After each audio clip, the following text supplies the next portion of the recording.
In my opinion, no. It is overruled only to the extent it is applicable after 46 amendment. Now why? Because Kiran Nankali was also a constitution bench judgment, and this is also a constitution bench judgment. So they cannot clearly overrule the earlier judgment. It is a same member bench judgment. If it has to be overruled, it has to go to larger bench.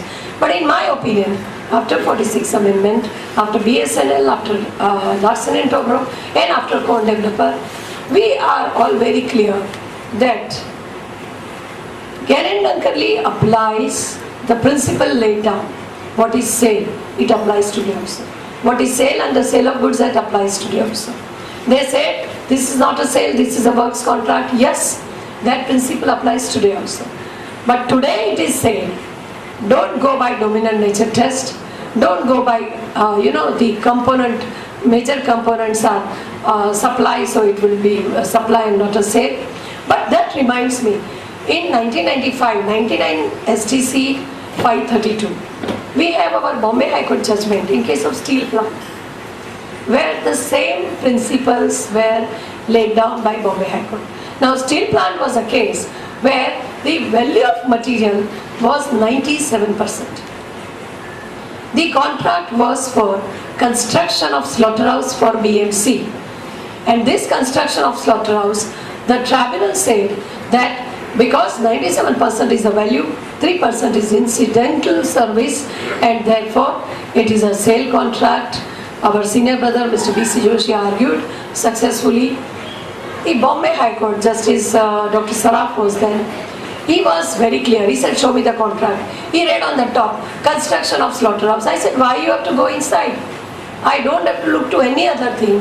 When the intention is to construct a slaughterhouse, whatever be the value of goods, it is going to be a works contract. So the same principles are now reiterated by this judgment also.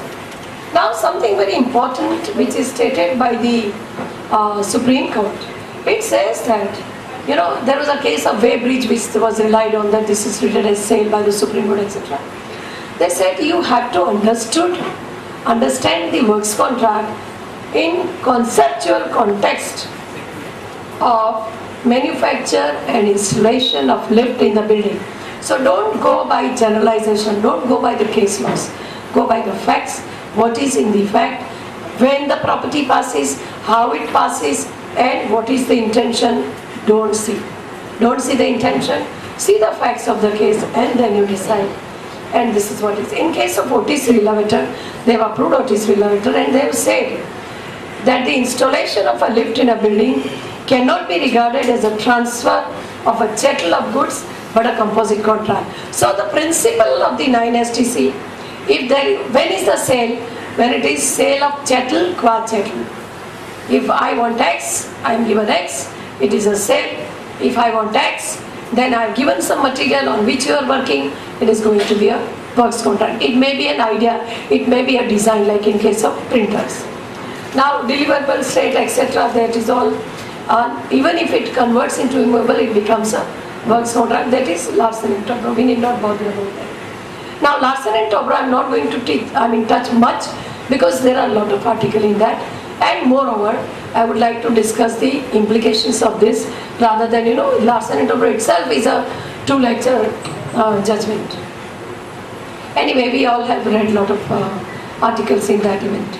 Now comes something very important on this. What is the observation about the dominant nature test and applicability or approval of Corn Development? This is very important. In para 58, because when Larsen & Toubro came, we were harboring some ideas that probably Constitution Bench would decide differently, but that's not the case. The Constitution Bench has in fact approved the Larsen & Toubro judgment in para 58, so far as it refers to the dominant nature of test, so far as observations about the composite work, so far as that if there is additional obligation, like in Larsen & Toubro there was a passing of interest in the land, it does not change the nature of the works contract. So Larsen & Toubro, in my view, is approved by the larger bench, Constitution bench, and the chances of Larsen and Toubro being reversed are very, very rare. If I have to say, don't look into those ideas at all. Now, this is something very important which I said I would touch last before I go to the implications. The last two paragraphs on page 83 and 85, as I have, when it is printed it would be something different. It is para 64 and 65. Now in para 64, they have said that Cohen Elevators, the earlier judgment, is based on the bedrock of incidental service for delivery.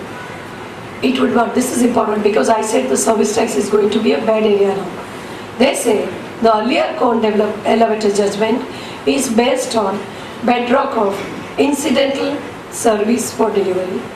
It would not be legally correct to make such a distinction in respect of lift. Now again, read what they are saying in respect of lift. For the contract itself profoundly speaks of obligation of supply of goods. See, this is how we will have to distinguish service tax, sales tax, contract covered under service tax and sales tax. If your contract specifically speaks of transfer of property, it would not be treated as pure service contract, it would be treated as a works contract in view of this very specific observation. I am reading because they refer to the service aspect. The second one is about the effect of the judgment. Now what has happened? After the earlier 2005 judgment, our state had come out with the circular and the Cohen, all the lift, mainly the lift installation contracts were treated as sales. So the Supreme Court has said, those who are in appeal will get benefit of this judgment, but those assessments which are closed, means you are not filed appeal, neither the dealer nor the government would be able to revise those orders and allow or disallow in terms of this judgment. So this is very important.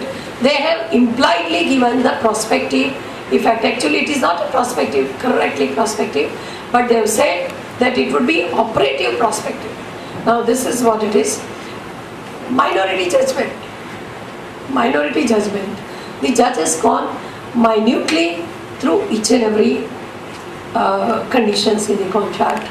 He has relied on what you and I would have argued in L&T case. You know L&T. But Cohen Elevators, of course, his judgment is not stood good, and the majority is given that supply, manufacture and installation of lift is a works contract. Karen Dunkerley would be operative only in case of BSNL. Now see, BSNL what it said, that dominant nature test would not be applicable to the transactions covered by 366(29)A, which we call deemed sales. All other sales which are clearly sales, dominant intention may be important, but of course with the diminishing observation by the Supreme Court, it's going to be very difficult. Now let's see some of the implications as I understand. Now definition of works contract is made very wide. So pure service tax contract is going to be difficult to prove, but the answer is in last part of the para 64 of Cohen Developers, where of course with your skill to draft you can still try to prove it as a service tax contract. But let me tell you again, even if there is smallest transfer of property in goods which is not incidental to the service tax, it would be treated as a works contract. Now it's going to be open battlefield for litigation for all the concerns in service tax. Now what happens to the hospitals? In my opinion, the hospitals, there is one more judgment in Allahabad High Court, International Hospital. Now this judgment is dated 6/2/14. Honorable Justice Chandrachud has passed this judgment. I think it is not reported so far. I have a soft copy, I'll pass on. But there they have said, Chandrachud sir has referred to everything, and they have held that hospitals cannot be stated to be providing selling goods in case of composite package. Again, if it is a separate package, you charge separately stent, then there would be sale after this judgment also. So it all depends on how you plan your affairs accordingly. Now we have deemed dealer status. Lot of dealers are in the deemed dealer status also. What is going to happen to them? All these deemed dealers would be liable for the sale part. If they are executing works contract, they would be liable there also. What happens to photography? Very important, because it is not touched by this judgment. In Larsen and Toubro, the three-member bench judgment referred to BC Kamen did not comment on that. They have referred to the later judgment, overruled the later judgment. They have not specifically overruled BC Kamen. But again, going by the text and tenure of both the judgment, any judgment prior to 46 amendment, it would be difficult to apply now. Let me tell you friends, it's going to be difficult. There is passing of property in print, in film, and that is why it's going to be difficult.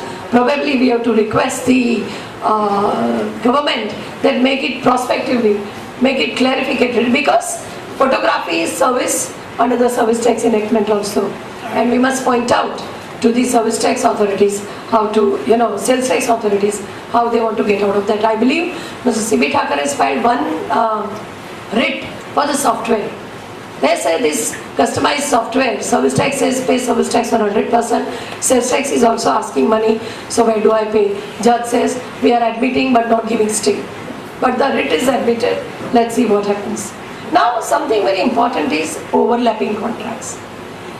Now Godfrey Phillips is only judgment where there is a clear observation that there is no overlapping permitted under the law.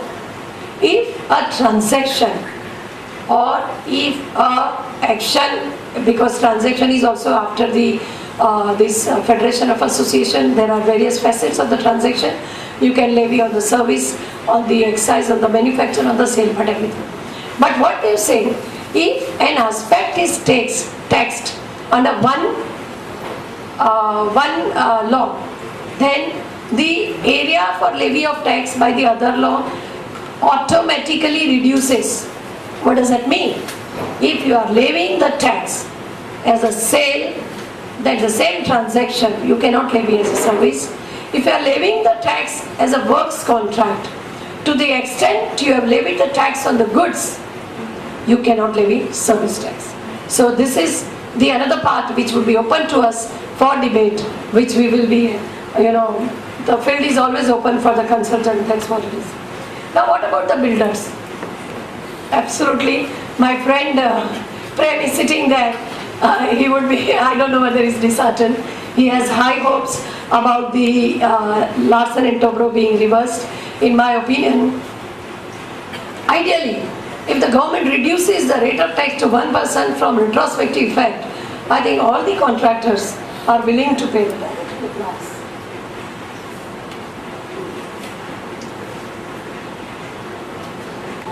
Is to a larger extent, let me put it legally, to a larger extent approved by Kone developers. So, if you go for even a constitution bench application, it's going to be very difficult. One thing is that Kone developers argued by Harish Salve both the times, very well argued judgment. Now Asotec and Megas, they are all now gone because Asotec is anyways set aside by the tribunal on Supreme Court on a technical ground, saying that in a writ jurisdiction you could not have decided the issue which involved the law and facts both. Megas impliedly overruled by just this judgment. Now what happens to the other type of works contract? The other type of works contract which involves movable and immovable, you will be governed. Earlier also you were paying tax, and Kone developers has not really said anything new than what we all as a student of law knew as what is works contract. So the primary principles which we used to know what is works contract would continue with just a slightest modification of Larsen and Toubro, where even if the immovable property is involved, it's going to be a works contract. But otherwise, all the rest of the works contract, the issue is going to be the same. You will have to pay the tax on the transfer of property and goods involved in execution of works contract. There is something which I would like to share about the back-to-back contract. There is one judgment which I had. What is this back-to-back contract? If you have a contract for say 1 crore rupees, you transfer the same or subcontract the same to somebody else for 90 lakhs. What happens to the 10 lakhs? Whether it is taxable or not. One judgment of Karnataka High Court in Larsen and Toubro itself, this is dated 20th June 12, I believe it must have been reported, 20th June 12. It says that to the extent, it is reported, yes, to the extent, because the argument there was, this is my profit and you cannot levy the tax on that. Now this is where the problem started, because when you say the profit, then the profit on the goods is also taxable. So you have to pay the tax on that. You have to divide the same 10 lakhs into service and goods, and you pay the tax on the profit part. But take it another way. If I were to say, I would say this is my supervision charges. I am a main contractor. I am providing service. All right, pay service tax. So you have to decide, what do you pay? Service tax or sales tax? Merely income tax will not do. You will have to pay either a works contract or a service tax, as I say. Now one judgment which I got about the earlier judgment of the builders, because the argument was that mere allotment letter does not amount to sale. Because in some part of India, what I heard was, there is a trend not to enter into agreement till the last levy is over. Especially UP, I am told, because when I went to Agra last week to deliver lecture, they said, yeah, hota hi nahi hai jaldi. Everything on allotment letter. I believe this is not a correct practice, but whatever it is. But in that case, we have one judgment under the Income Tax Act, which says that mere allotment letter does not give rise to the capital gain, short-term capital gain. The issue was capital gain in that case, and it is reported in a taxman judgment. This is about Delhi High Court judgment, 43 taxman 2014. This 2014 judgment in case of Gulshan Malik. This is the only thing I got against, actually not even against the corner developer, but some part of planning if it is required. Frankly speaking, friend, today, after Larsen and Toubro, it is not, worth even planning that you keep on, delaying the agreement. It would not be in the interest of the customer. He is not even going to bother about it. He said, take 1%, today is 1%. Take 1% and clear my registration because I want the right.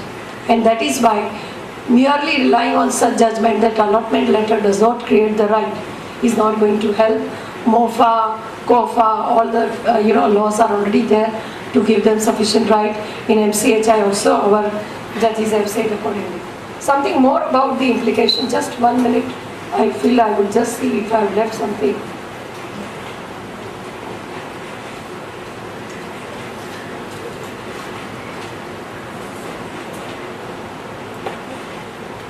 Dyeing and bleaching, all these contract, whether they would be works contract, yes.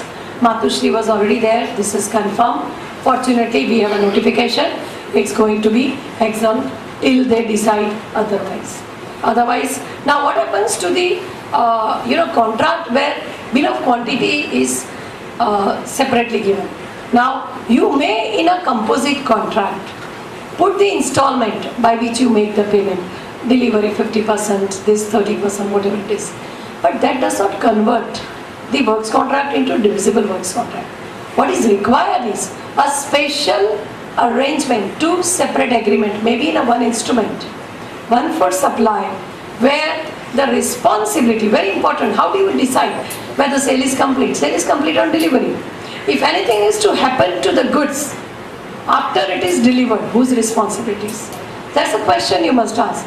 If the answer is, it is a customer who is going to bear the burnt if there is destroy, fire, store, theft, whatever, then yes, it is a contract of divisible, it's a divisible contract where the supply is separately stated, but not otherwise. If you say that he will take delivery, but still the responsibility with mine, yes, there is something in this I must point out. See, in all the this divisible contract also, there is a warranty and guarantee involved in all the heavy supplies and all. What happens to this?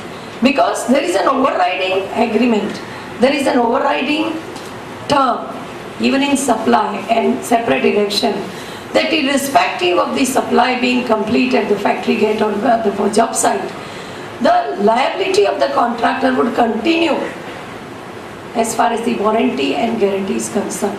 Now whether this can go against the divisible contract, in my opinion, no.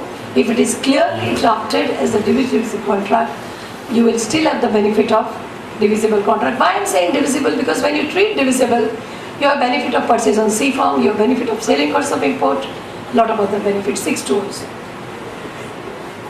BOT contract, going to be a works contract. I think there is one matter being argued by Mr. Chandak. It was fully argued for about 1 month by him. The judgment was not given. Again it will be argued. But after L&T and Kone developers, I see no reason. Because it's only the payment which is deferred. Because there is an observation in L&T also, irrespective of when the property may transfer later on, still it would continue to be a works contract. Printing, always a works contract. It was earlier also, today also. Mandap and all, this is going to be a problem, because actually speaking, we are treating it as lease. There is already one judgment which is against it. It is not a lease because there is no right to use.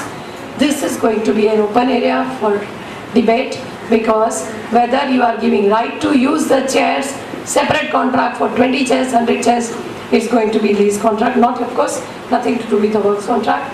Now all type of job works which are liable under the excise also, whether they would be works contract or sale. In my opinion, in works contract, it is possible that to an extent there is manufacturing and there is a levy of excise also. But merely because there is a levy of excise, it would not become a sale transaction.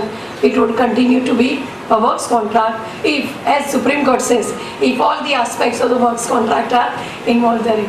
Now how to interpret is left to us. But yes, works contract is going to be a debate area for all of us. Any questions? I would be happy to ask. Thank you very much. Madam, as far as right from 2005 to today, as you are well aware that lottery tickets for same position, what is your observation on that? Lottery tickets, they are exempted, no? That By? has been reversed later on. No, judgment is... Anurag judgment. Chandraj is reversed, but our state has continued. Yes, I understand. What you say is right. Vikas says overruled after years in Chandraj. Yes, I agree. I agree it is possible, but how many years? Now, that is why I said, practically, Kone elevator is not a bad judgment at all. Installation is coming into that. It has to be works contract. Yes, L&T, some scope of argument, but not Kone developers. That's what my personal opinion is. Because that was also after 10 years. Yes. Not 20 years. Even around. What is the quantum which is liable to tax? What is the quantum which is liable to tax? Rule 58 considered. Yes. No, because Rule 58 talks of reducing the other things. Yeah, not the that cost particular- plus method is still a very debatable area. Cost plus method is not actually the judgment where there was no reference, there was no challenge to Rule 58. That's what they said, that in this MCHI there was no challenge to Rule 58, and that is why they say the circular is valid. Yes, Larsen and Toubro judgment in 10 places invariably said the tax is leviable on the value of goods at the time of incorporation. Now this is very important. But today as we stand, our Rule 58, I believe it is challenged by somebody. But cost plus method legally will not be eligible unless you challenge the rule itself. Today, no. Shipbuilding contract. Shipbuilding, yes. Yes.